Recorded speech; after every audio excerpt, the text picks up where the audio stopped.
Internal security structure की हम बात कर रहे थे कि इंडिया एक कॉम्प्लेक्स इंफॉर्मेशन हाइब्रिड वॉरफेयर की तरफ जा रहा है।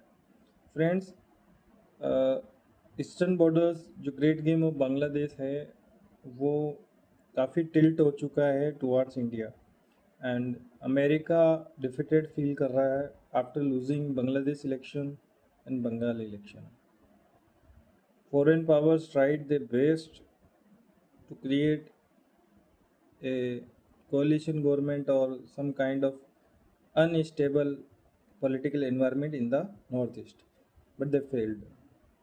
पॉलिटिकल स्टेबिलिटी जो इंडिया के नॉर्थ ईस्ट में आई है उसके कॉन्सिक्वेंसेस हमारे जो नॉन स्टेट एक्सटर्नल एक्टर्स हैं उनके लिए काफ़ी प्रॉब्लमेटिक होने वाले हैं। एंड ये इंडिया के लिए एक अच्छा टाइम इसलिए है कि चीज़ें फेवरेबल हो रही है, बट हमें ये भी ध्यान रखना होगा कि हमारी डिप्लोमेटिक एंड पॉलिटिकल वैक्यूम जो वर्ल्ड स्टेज पे है वो अगले 10 सालों तक ना आए।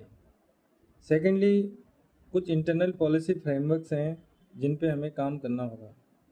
हमारे डेडलॉक्स जो हैं या ब्लॉकेड्स जो हैं हमारी पॉलिसी फॉर्मुलेशन के अंदर हमारे इंटरनल सिक्योरिटी स्ट्रक्चर को अपग्रेड करने के लिए जो हमारी इंस्टीट्यूशनल लेवल पे काम होना है वो अभी पेंडिंग चल रहा है। रिसर्च एंड डेवलपमेंट एक ऐसा पॉइंट है जिसमें इंडिया काम नहीं कर पाता है। इंडिया के अंदर टैलेंट की कमी नहीं है, ह्यूमन रिसोर्स की कमी नहीं है, एनवायरनमेंट की कमी नहीं है। हर तरीके से इंडिया एक संपन्न देश है, बट प्रॉब्लम है कि हमारा इंस्टीट्यूशनल सेटअप ऐसा है जो एक अल्ट्रा नेशनलिज्म या एंटी नेशनलिज्म की तरफ ले जाता है। बट जो मध्यम मार्ग है, एक्चुअल नेशनलिज्म है, जैसा कि जापान में मिलता है, जैसा कि इज़राइल में मिलता है, जैसा कि यूरोप के बाल्टिक एंड नॉर्डिक कंट्रीज़ में मिलता है, वैसा नहीं मिलता है। जिसकी वजह से हमें कई बार देखना पड़ता है कि अच्छे अच्छे साइंटिस्ट निड्रेप हो जाते हैं, अच्छे अच्छे प्रोजेक्ट्स सिविक सेंस की कमी की वजह से फेल हो जाते हैं।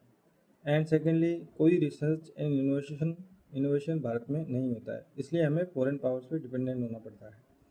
इंडिया के अंदर क्लास 8 तक जो एजुकेशन स्ट्रक्चर है उसको नेशनलाइज करने की आवश्यकता है। अगर हम हमारे क्लास 8 तक के बच्चों को फॉर्मल एजुकेशन जो मिलता है उसके ऊपर रिसर्च हो और उसको यूनिफॉर्म कर दें, तो यही बच्चे भविष्य के अंदर यूनिटी और इंटीग्रिटी और फेटर्निटी